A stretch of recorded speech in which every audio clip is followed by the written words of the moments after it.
बिस्मिल्लाहिर्रहमानिर्रहीम। अस्सलाम वालेकुम। कैसे हैं जी आप सब लोग? उम्मीद करती हूँ खैरियत से होंगे। और आज मैं हाजिर हूँ जी एक न्यू वीडियो में न्यू रेसिपी के साथ। और आज की रेसिपी जो बहुत ही मज़े की है, चलिए जी शुरू करते हैं। अल्लाह ताला के बाबरकत नाम से जो बड़ा मेहरबान नहायत रहम करने वाला है। ये मेरे पास प्याज थे 3 से 4 अदद, और 3 से 4 अदद ही मैंने आलू ले लिए थे, जिनका मैंने बारीक बारीक जैसे चिप्स की कटिंग करते हैं, लेकिन चिप्स की कटिंग थोड़ी मोटी होती है, इसलिए मैंने बिल्कुल बारीक बारीक सी की है। और प्याज भी स्लाइसिस में कटिंग करके इनको अच्छे तरीके से दो दो तीन तीन दफ़ा पानी से मैंने इनको धो के फिर मैंने इनको ड्राई करने के लिए रख दिया था। तो ये अब जी हम इनको एक बर्तन में दोनों को मिक्स कर लेते हैं, आलू और प्याज को। ये कुछ स्पाइसेस हैं।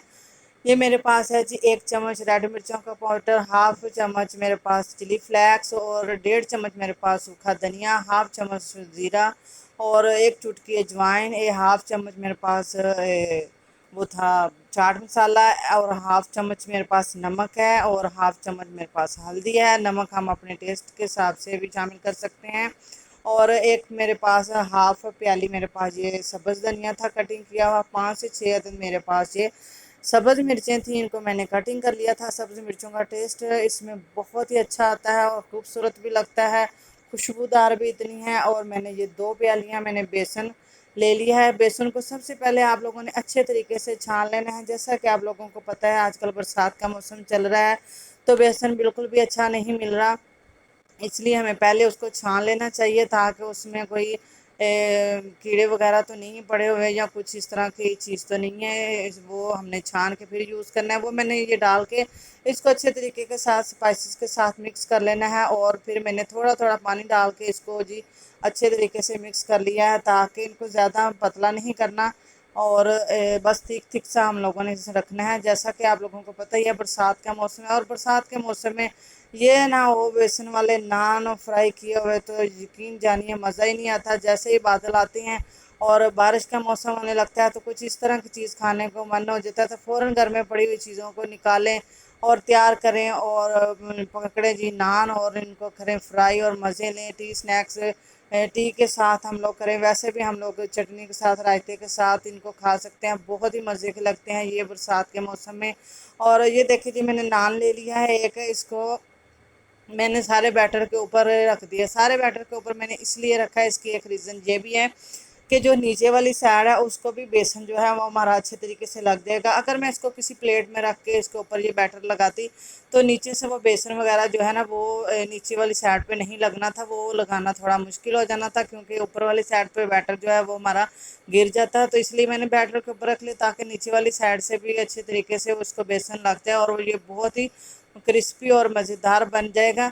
और ये देखिए जी मैंने एक पैन में ऑयल गर्म करने के लिए रख दिया था। ऑयल को अच्छे तरीके से हम लोगों ने गर्म करना है, ये हल्का गर्म नहीं होना चाहिए, तेज़ गर्म होगा तो ही हमारा ये नान जो है ये क्रिस्पी और बहुत ही मज़े का बनने वाला है। इसको ये देखें जी हमने स्पैचुला की मदद से या किसी चम्मच की मदद से इसको थोड़ा सा हमने प्रेस करना है, ताकि ये नीचे और वो जो गर्म ऑयल है वो इसके ऊपर बैठ के आ जाए। जब नीचे से ये थोड़ा सा पक जाएगा और ऊपर से भी जब गर्म ऑयल इसके ऊपर आएगा, तो वो बहुत ही अच्छे तरीके से जो है ना वो बैटर उसके साथ नान के साथ बैठ जाता है, वो बिल्कुल भी उतरता नहीं है। और साथ ही ये देखिए जी हम लोगों ने इसको किसी चिमटे की मदद के साथ इस तरह पकड़ के इसकी साइड चेंज कर लिया। ये देखें जी आप देख सकते हैं इसकी जो बैक साइड पे भी देखे बेसन लगा हुआ है, और वो जब गोल्डन गोल्डन सा क्रिस्पी सा हो जाता है तो बहुत ही इसका टेस्ट अच्छा आता है, और लुक वाइज भी बहुत ही अच्छा लगता है।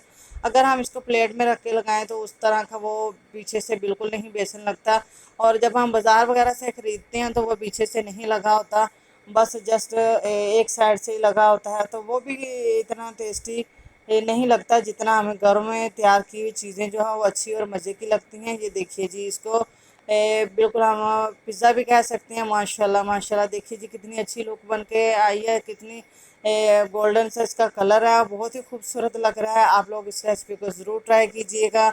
अगर आप लोगों को मेरी ये वीडियो अच्छी लगी हो तो इसको लाइक कीजिएगा ज़रूर, और चैनल को सब्सक्राइब कीजिएगा, और बेल आइकन को प्रेस कीजिएगा, ताकि मेरी हर आने वाली न्यू वीडियो आप लोगों तक बआसानी पहुंच सके। अब मैं आपको मिलूंगी जो न्यू वीडियो में न्यू रेसिपी के साथ, तब तक के लिए जज़ाकल्लाह खैर, अल्लाह हाफिज़।